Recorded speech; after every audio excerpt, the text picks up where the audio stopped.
So here's the old 12 SQ7. I have another one in there untested. The radio will be the test. So let's give it the test. There we go. I see the pilot light has come on, so we know the filament's good in the tube I put in there. Again, I haven't made any other changes. There we go. Looking for this to get to 7 and have some different sound.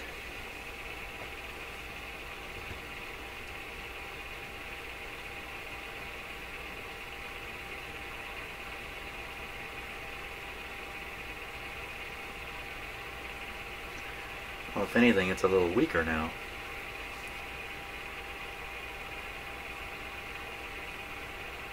At least in the production of the AVC voltage. Okay, let me try tuning the radio in case we've changed the tuning a little bit. Looks like we have changed it just a wee bit. Still got all those heterodyne stuff going on. It's only coming up around 6. Sounds the same to me. I don't see that any difference happen there. Okay. Oh, better give it the full voltage here. That's probably why this was a touch low.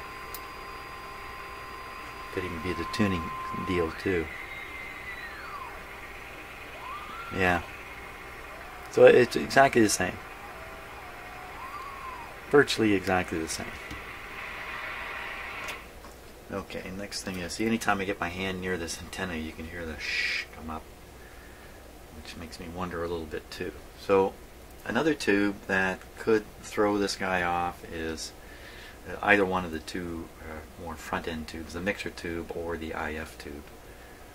These all tested okay, but let's see if I can find a replacement for... Well, I've already done the 12 SA7. It already has a replacement. And the 12 SK7, I've got one right here. So let's try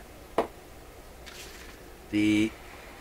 Usually in these radios, the tube that's in the middle of the IF is the tube that does a lot of the amplifying in the radio, taking the weak signal and making it stronger. Put that with the other one there. SK7. In a hospital, just before a nurse gives you medicine, here in this country, and probably in all countries, they have to read your arm tag. Even if they know for sure it's you, they still are required to look at the arm tag, see the name. Before I plug a tube into a radio, just before, I always read the name tag just before you stick it in there.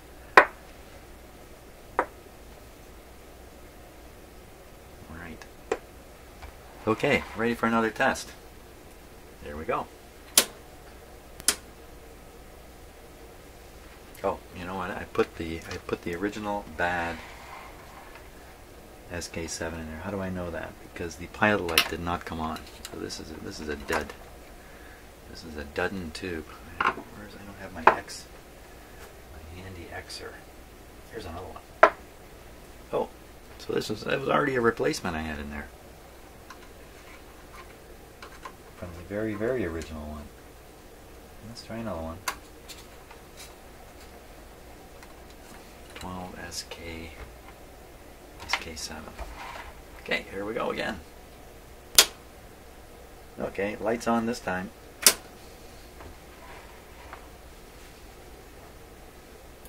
Now again, because the AVC seems to be working right, that tells me anyway that the output of the IF is strong, and that probably means everything before it is strong. Not so strong this time.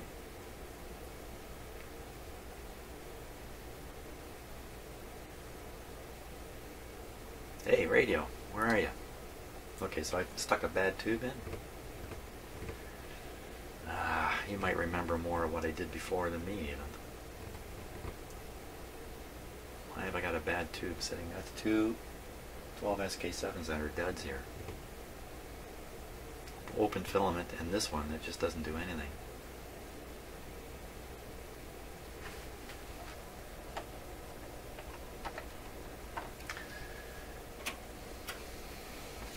Okay. Told you it was an important tube.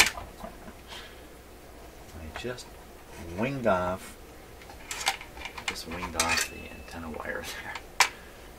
Okay, let's put that back on. You know, we're barking up the wrong tree anyway.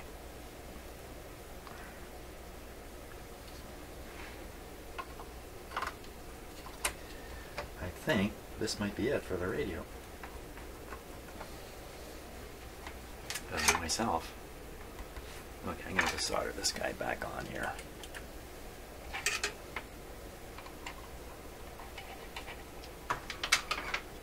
Kind of figured this was going to come off at some point anyhow.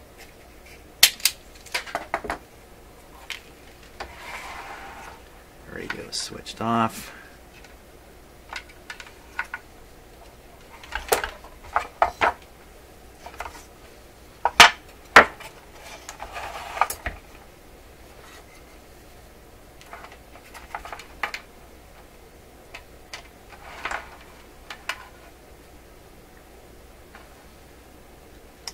That is one dirty piece of wire there.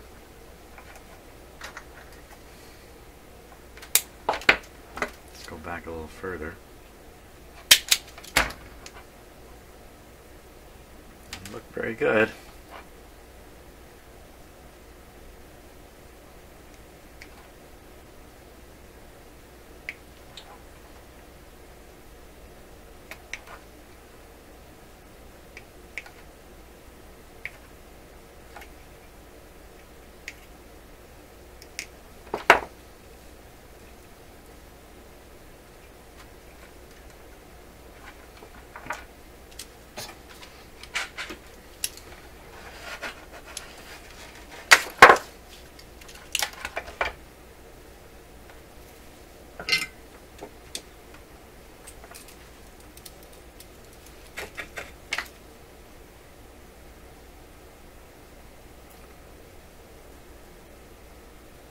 We'll tin them up first.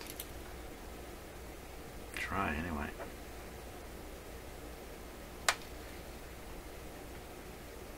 I don't think it's going to take any solder.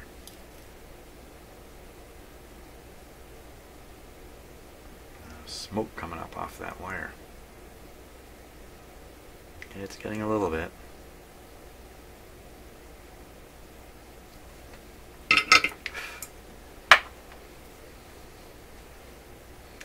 Sometimes the insulation that they put the wire in is actually chemically active.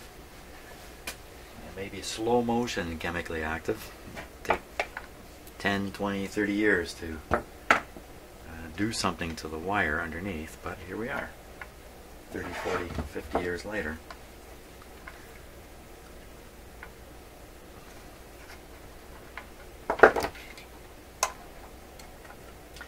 It's good to renew this connection anyway because it's going to take a bit of a beating hanging out the back of the radio and being occasionally fiddled with.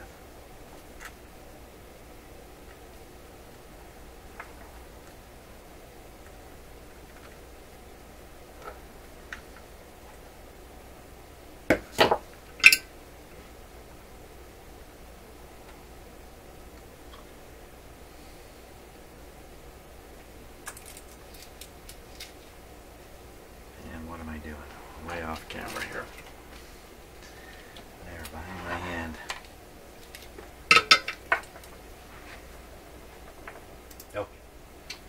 Okay, let's give them another go here.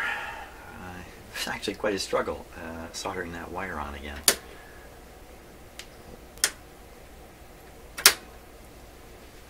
We'll give it a little more thorough test now. But I have not touched anything in a sense, so we're still same signal strength coming into the radio, same tuning and settings.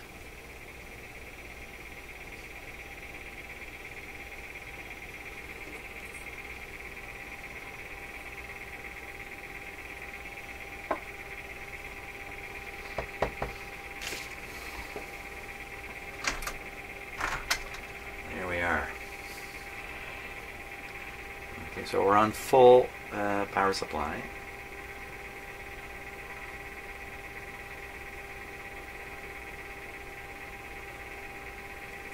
just move the signal generator a little bit here.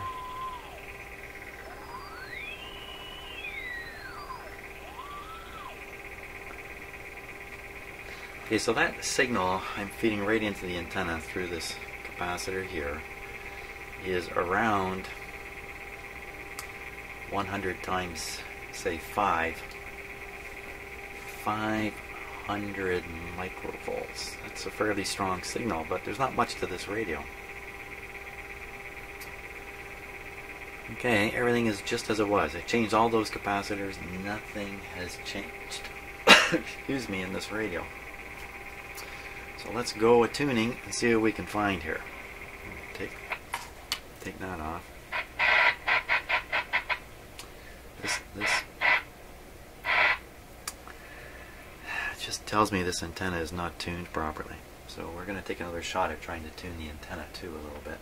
Let's tune in a real radio station. I'm going to do that with an external antenna connected. Wow. Doesn't that make a difference? Okay.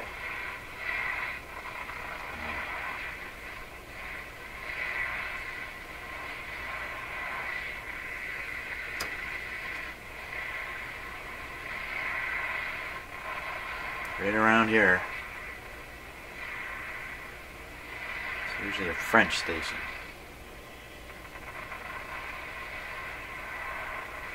Uh-oh. There it is.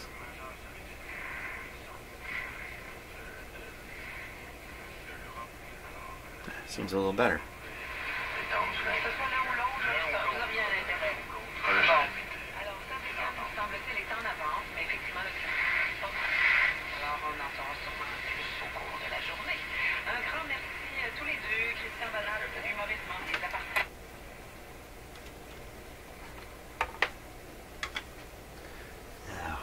There's an adjustment here. Try.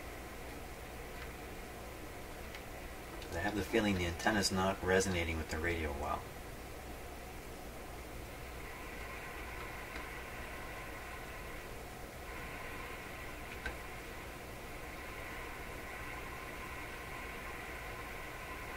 I'm listening for that.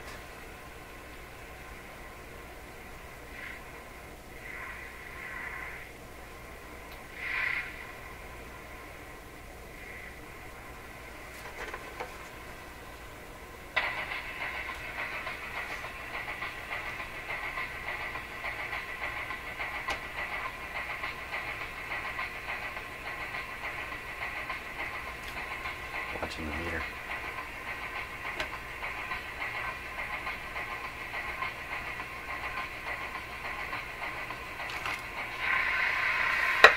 Hope that doesn't get me a copyright hit. Let's go looking for some more radio stations here.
Still doesn't seem to be tuning properly.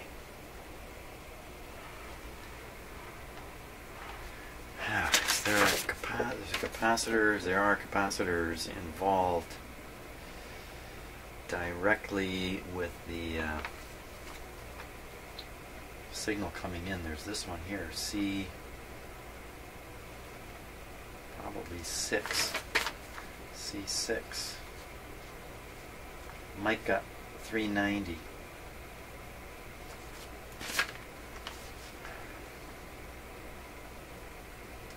Mica capacitor. Right in, basically, it's connected basically to this antenna terminal. On the top of these capacitors.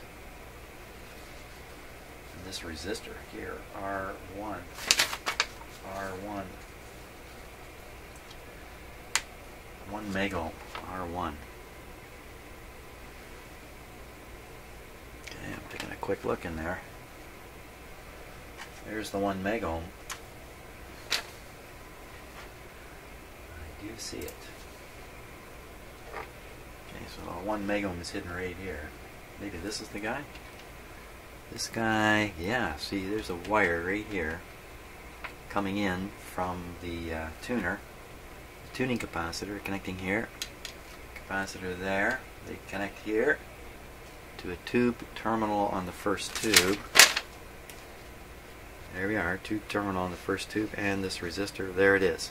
So this capacitor could be, how big is it? C9. What did I say it was? C9. No, C8, C6. What is it? C6. C6. 390. 390 picofarads. My experience with these is these are never bad.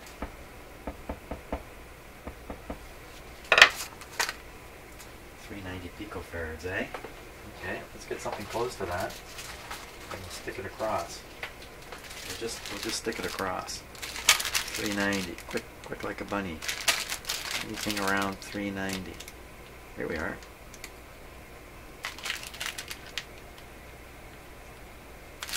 Okay, something in here is like a 330, something like that.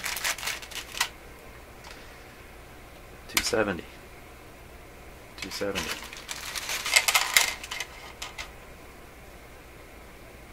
330. 300. 330 ought to do it. Okay, so I'm just going to bridge the capacitor with this. See what it sounds like.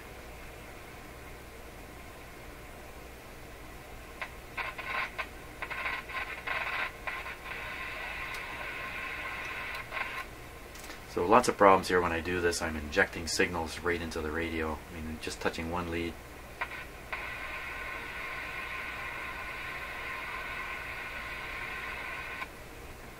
It's actually receiving better.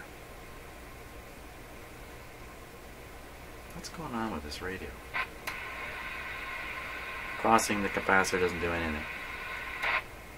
But touching that terminal does. It's as if it's better that I inject a signal right here. Let's just get this so you can see it. It seems like it's better I inject a signal right here, right into the tube, with my fingers, than utilize the signal coming in on the loop antenna. That's bizarre. That's the capacitor I bridged. It didn't do anything.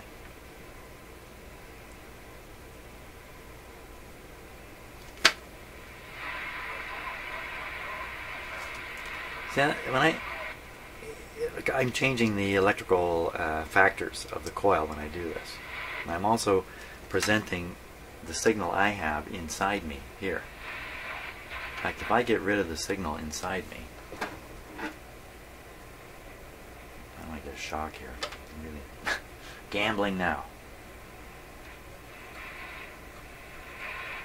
Okay, I'm not getting a shock. So what I was doing there, don't do this. This is the stupidest thing you can do, man. But I'm going to do it. So, because my radio, be a little more specific, because the safety is involved, because my radio is plugged into an isolation transformer, there should be no voltage on it relative to the power system ground. But I can use the power system ground to drain signals out of me physically. I'm standing here, I'm isolated from ground, I'm floating around, I'm just a big antenna. Just a big antenna. So what I'm doing is I'm now See that?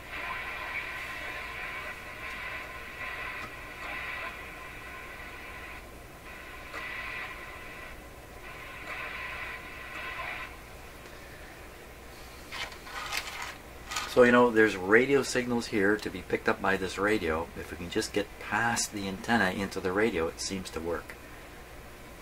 That's kind of the conclusion I'm at. What would ever be interfering with that? I'm going to try tuning this trimmer capacitor again on the antenna. Tuning part of the gain capacitor. Tighten it way up. Okay, see, it's gone totally dead.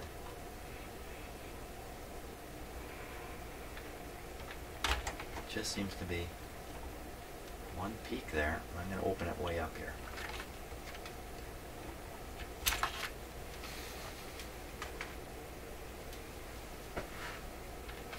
Very awkward to get to it on here. So the radio's just gone quiet.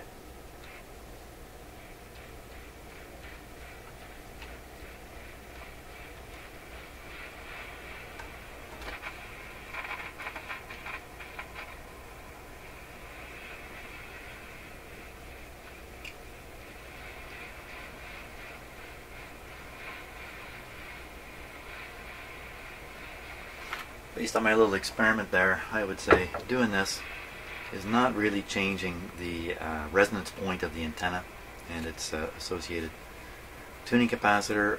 All I'm doing is just providing more signal for it to work with.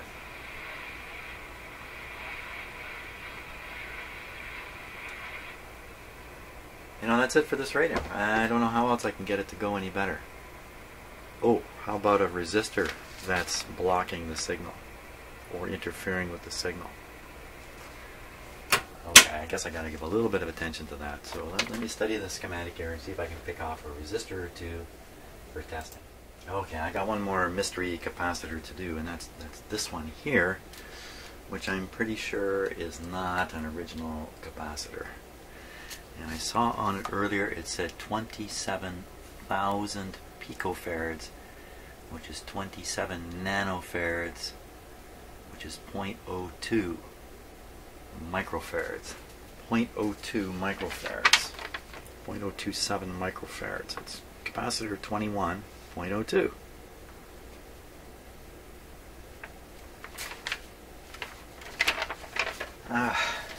That's such a weird looking capacitor.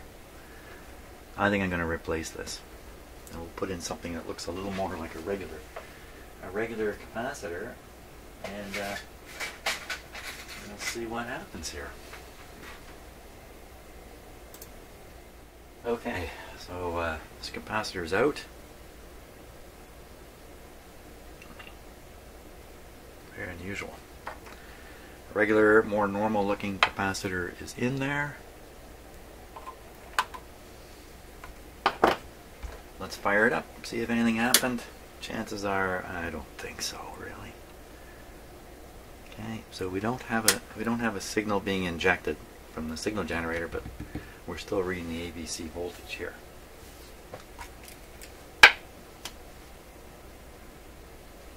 If this turns out to be the one, I'll be floored.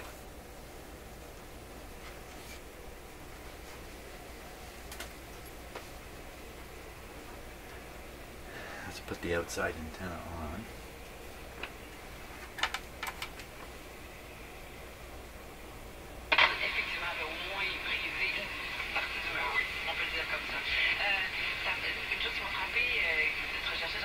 Well, it seems a lot better, doesn't it?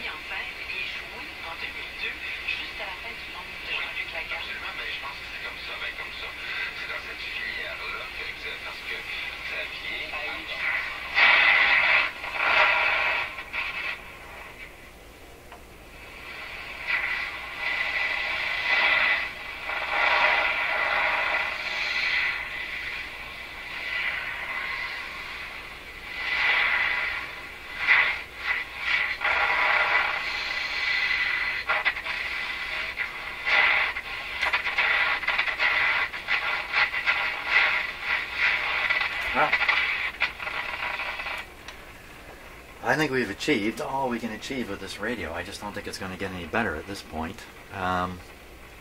Perhaps if I had it outside, outside of the basement here, maybe it would work a little better. Wow. Very good. It's a cool looking radio though, so I think this is as far as we're going to get. I mean, I don't know what else to keep on replacing here.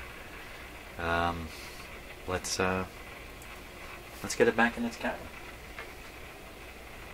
RCMP are at the head of a huge convoy of Fort McMurray evacuees traveling this morning from north of the city through the town and on to Edmonton and other places to shelter. Others who initially went south have been staying in towns including Lac La Biche, where evacuation camps are completely filled.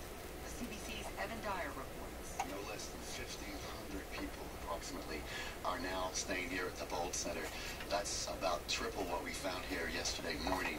There's piles of free clothing, blankets, and hygiene supplies and so on, and there are people still picking over those inside trying to get things that they weren't able to grab when they had to leave home. We actually have found people to be in fairly good spirits, and I must say the conditions here are a great deal better than they are to the north of Fort McMurray or in the evacuation areas closer to the city. Some people still in areas like Conklin, just outside of Fort McMurray.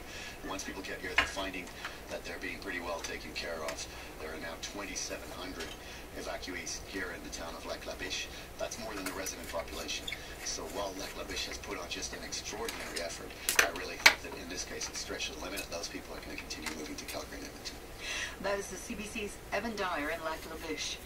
These wildfires destroyed homes and livelihoods, and for one woman, it almost ruined her wedding. Prints on the outside. The Fort McMurray bride is Not on scheduled the to inside. have her wedding on Toronto Island, but after safely escaping the fire, she learned her wedding dress did not.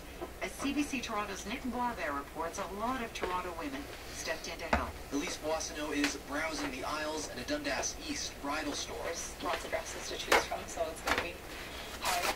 And just days before her wedding, there's plenty more on her mind. Her home in Fort McMurray threatened by wildfire, her original dress, and much of her city already destroyed. We just wanted, we wanted to go away this weekend and get married, and now it's made it a lot more difficult. Zara Gaudio-Fry heard the story and shared it on Facebook. I saw it and I thought, I know people who are nice and might want to help. She says hundreds of women reached out, offering up their wedding dresses. That just gives you the warmest possible feeling. Bridal salesperson Ginny Monaco heard the story, too. I work every day with brides. I've heard pretty much every story, except for this one. So she offered to loan Boissonneau the dress of her choice from Leanne Belter Bridal. I guess it perfectly. I know. Right. After looking into the mirror, You want to be very careful cleaning the face of this. Dress, the weight of the moment rushed over. Okay. I had a feeling that was going to happen anyway. So Nick Boisvert, CBC News, Toronto. The Canadian job market appears to be stuck in neutral. Statistics Canada has released its April labor report, and it shows that big gains in the country's services sector were offset by losses in manufacturing. Overall, the economy lost more than 2,000 jobs. Okay, I thought there was going to be a little more news about the fire out west. But what time is it? Oh, it's 10 o'clock. 10 o'clock they do the national news, and then at the half hour they do a more local news story. But, what a disaster.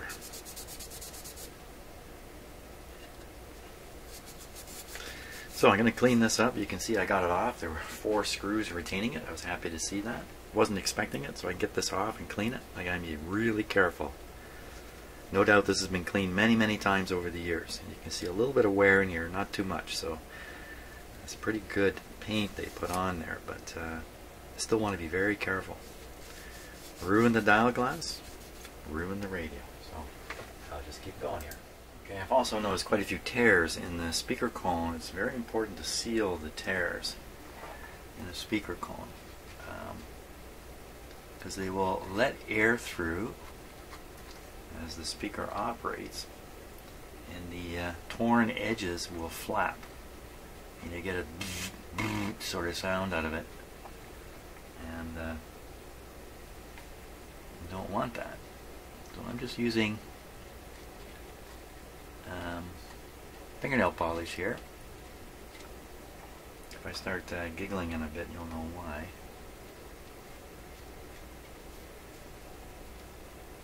There's quite a few little tears in here.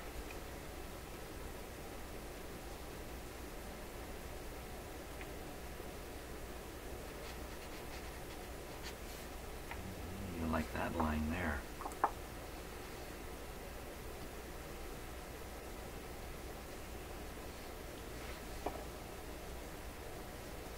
So I'm looking all around the edge where the tears usually develop. There's another one right there. It's just developing.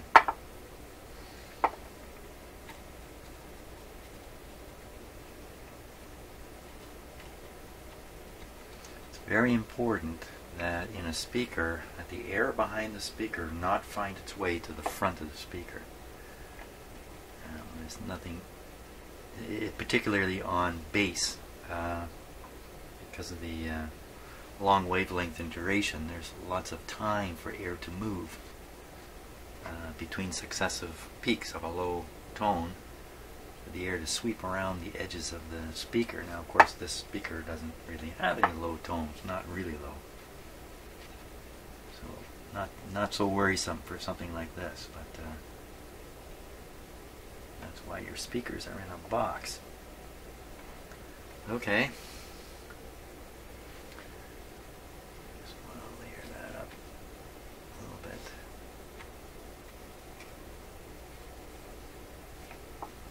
So I have my new 30-watt solar power system going. The last few days I have learned a ton from it.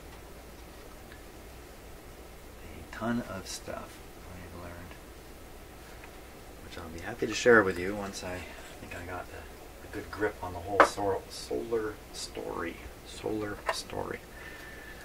Okay, back to cleaning this guy. Okay, I think it's... What? What? Who are you? Uh-huh. What's the problem? Yeah. Here, come here. Come on, old girl, up here. Here. Everybody hears you, nobody ever sees you. Let me put you up here. This is Tabby, my very old cat, with gray fur. And the only reason she's down here is because she wants food. That's the only reason. So, yeah, 17 and a half, almost 18 years old. This kitty here. You know what, Tabby? I'm about to turn on this radio. You're welcome to stay up on my bench here and shed fur on it by the pile loads. Oh my gosh, look at this. I think this happens in the springtime. Wow. Don't jump. I'll let you down. Don't worry. Don't panic. You're not going to be left up here, little kitty. So I hear from so many of you that you enjoy seeing my cats. So I'm making this one stay up here. What a fur ball mess. Yes, and we brush these cats regularly to get the fur out of them, but yeah, she wants to get down. I'll get you down. Hang on. Don't worry. Say goodbye. There you go. She's going to meow at me the whole time. But let's try this radio out anyway. Hey, what happened to the camera here? Okay, we all set. The switch should be off now. Okay, so we're going to apply power. And I'm going to turn off this light. Darken it a little bit. I'm going to turn off another light. Watch out, Dad. There we go. Now, let's turn it on and see what kind of drama we get. Hey, look at that. That's cool. Yeah, beaming red pointer. So that's where the light actually comes through. It comes through the pointer case, which I spent some time cleaning all this in here. There we come. Now, I'm on only the loop antenna right now. There's nothing hooked up to it. Let's get the French station if we can. Oh, Peanut's here now. Yes, Peanut, come here. Come on, you can come up. No, I'm not going on. I was going to lift Peanut up there too.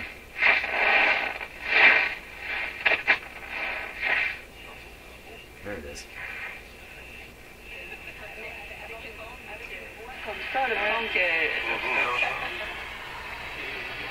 So you can see if you have the radio tuned, like aimed the wrong way, or turned the wrong way, you might miss a station.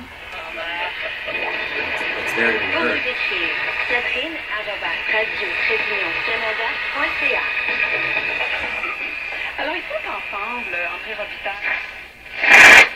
Wow.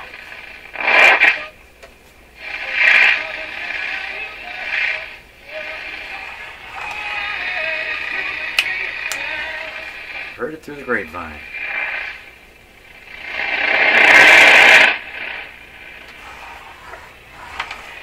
Now there's an important station right here, 680, and it's just blasted away by noise. There's another one down here, 640.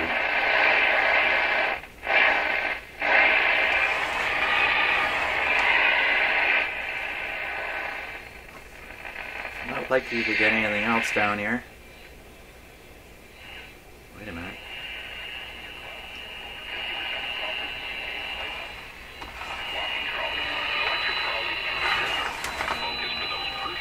Okay, so that's the Toronto direction. The world's #1 selling brand offers 7 models that are designed to meet the needs of the avid golfer and those who want to walk the course but not carry, push, or ride.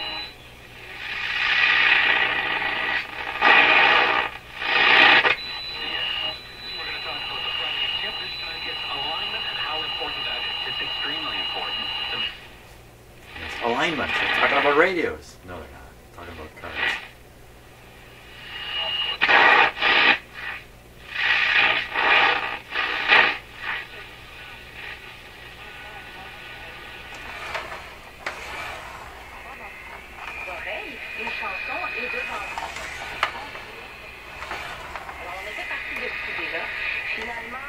Seems to have a 360-degree sensitivity here.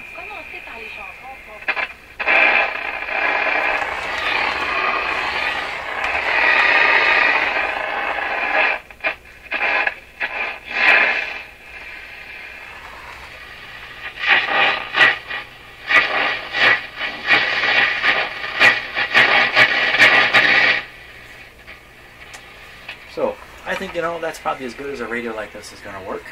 It's not bad. I am down here in my basement. Hey! Wait a minute. Let's try an external antenna on it. It seems to make much difference at all, did it?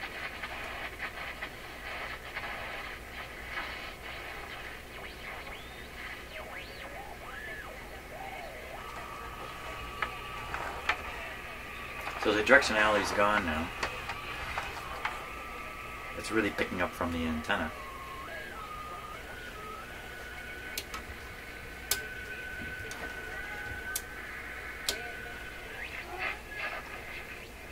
Try those other stations again.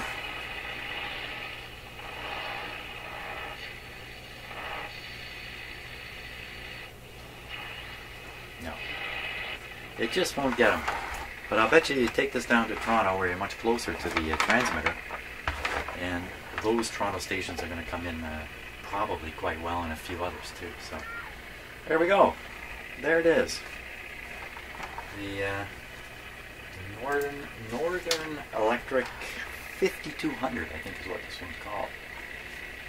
So thanks so much for watching the whole series. Too bad we couldn't really get her hot, but this radio just is never going to be a hot radio.